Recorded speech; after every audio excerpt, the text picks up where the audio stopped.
Hi, this is Julie. Thank you so much for tuning in.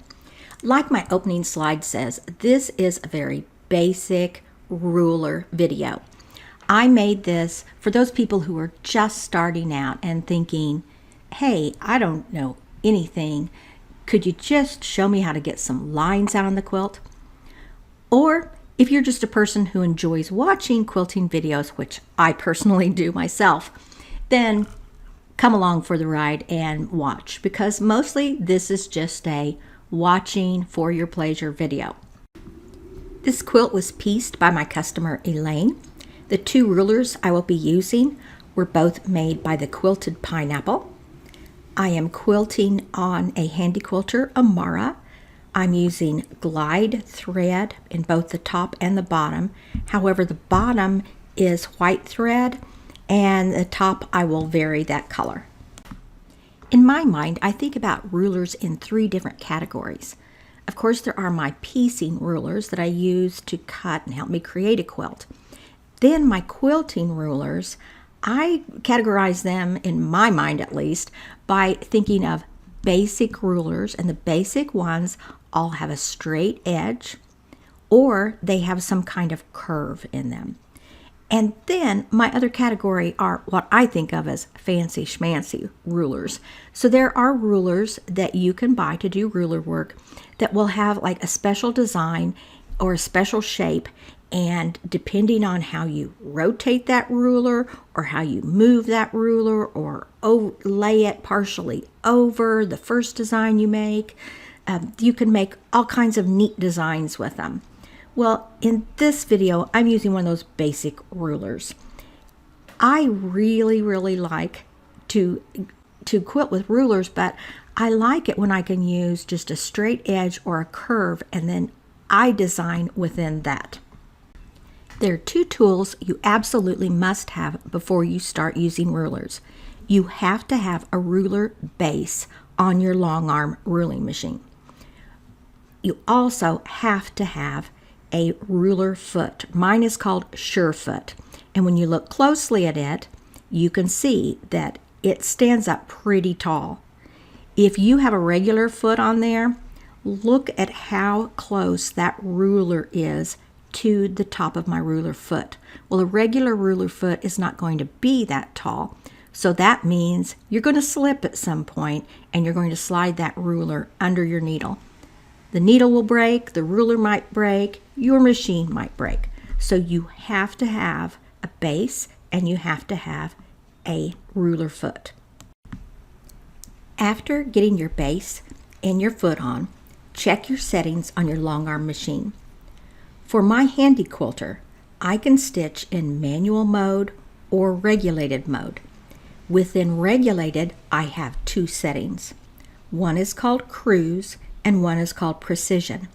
For ruler work, I am in precision. If you do not have a Handi Quilter, your settings may have a different name, but there will be some setting that is made for ruler. And the way you can tell, if you watch my needle on this video, as I slow down, look at that, the needle slowed down. As I come to a stop, it goes so slow, it hardly moves. And see, it picks back up again. So every time I pause, it slows way down. In other modes, that needle keeps going. So that is the difference. So whatever yours is called, you still need to have it in a mode where the needle slows down as you slow down. There are a couple of reasons for this.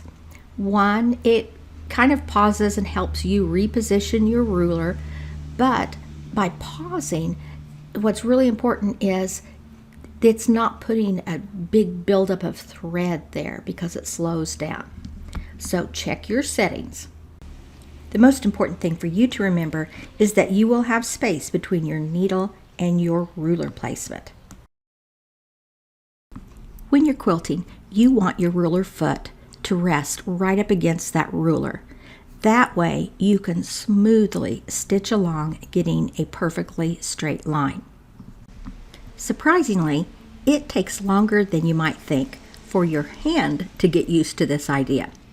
It's easy to remember that that's a 1/4 inch, but to move from one position to the next and do it automatically really takes a lot of experience.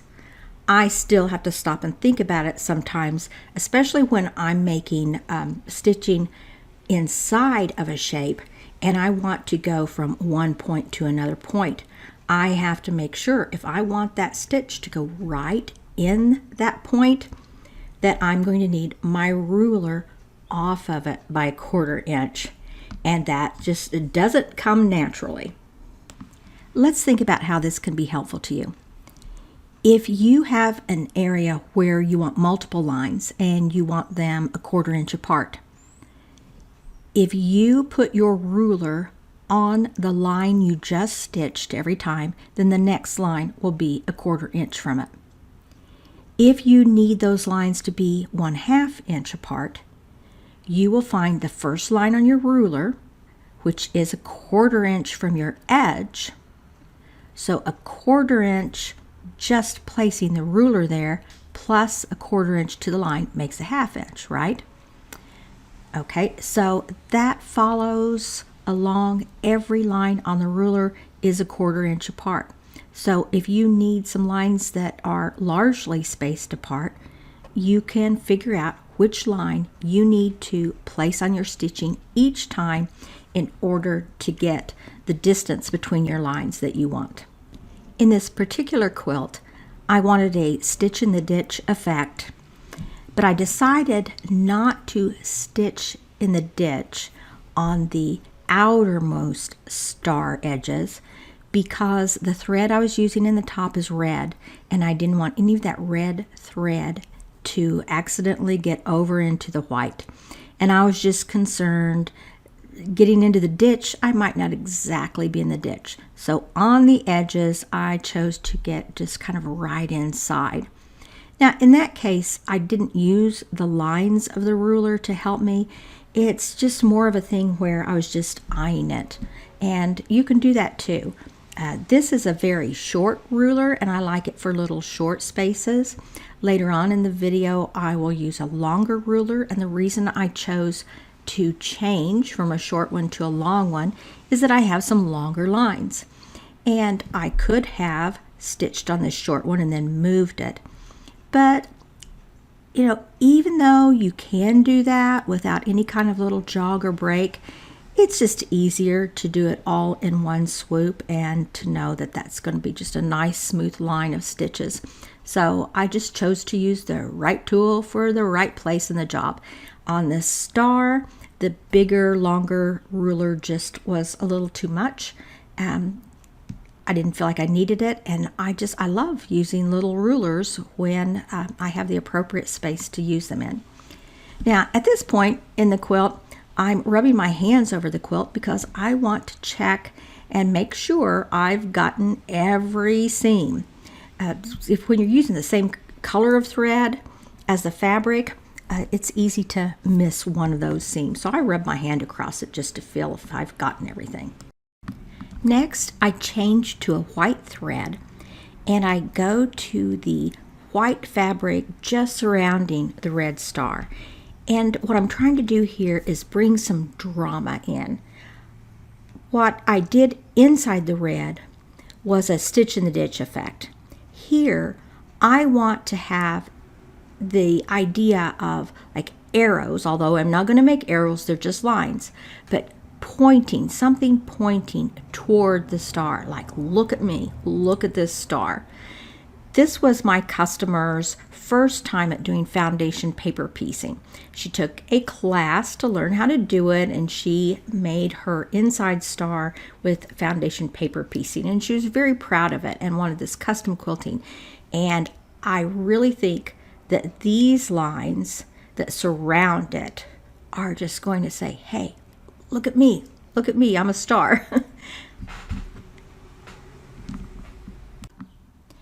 I'm going to stop doing so much talking here and try to find some quiet, peaceful music to put behind this and let you just watch a little bit. But I do want to make just a couple of points before I do that. While you're watching, take note of where I'm putting my ruler, how I'm lining up sometimes, and also notice the times that I make mistakes, because I do. There are a few times that I moved my ruler, or I did something wrong and got the line off, or maybe got the line too narrow, too close to one of the other lines, because I was really eyeing this more than I was measuring it in most cases. But I want to tell you what my thoughts were, why I didn't fix that when you would see me make a mistake. My thought was, well, hey, this can be forgiving unless it just, when I look at it later, I'll know if it's going to be forgiving or if it's going to stick out that this section's different than, say, the section across from it. So I waited to do that, and then I could hardly see where I had gone wrong. And sometimes that happens. It's just that, the quilting's there, it's pretty, and it's hard to see all those little details. So I just wanted to explain that and have you kind of watch the placement of the ruler, watch how the needle slows down because of my settings, and just enjoy. And thank you so very much for watching. And if I don't get a chance to tell you later, be sure and like and subscribe. I really appreciate you. There's one more thing I wanted to point out. I want you to notice that when I am, I think I'm getting ready to do it right up here so you'll be able to see. When I am putting in extra lines, okay, so not on the first line, but maybe the second, maybe the third. There are times, I'm pretty sure it's coming up right in here, and you can see this. See, if I started now, it's too narrow for a while for my foot to even get in there. So look what I'm doing. I go down to right there and make sure that I do have about a foot difference. Then I put my ruler and then go. So that's kind of how you make sure how you can get those like a 1/4 inch apart or an 1/8 inch apart, whatever you're doing whenever you're going at angles like this. Okay, that's all. Thanks.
what an impact straight lines can have on your quilt. It doesn't matter what level you are at quilting, if you're really accomplished or if you are just beginning. Some straight lines can really make a difference in your quilt. When I finished with my lines, I did a little free motion quilting right in the center of the star. I did a feather wreath in the center and then some pebbles. I think it looked fine with just the lines, but I was just wanting to do a little free motion quilting. Please like and subscribe, and if you have any questions, please put them in the comments. Also, let me know what kind of videos you would like to see, if you just like them for entertainment, or if you're looking for some classes either on Pro Stitcher, computerized, or free motion or ruler work. Just let me know. I appreciate you viewing. Thank you so much.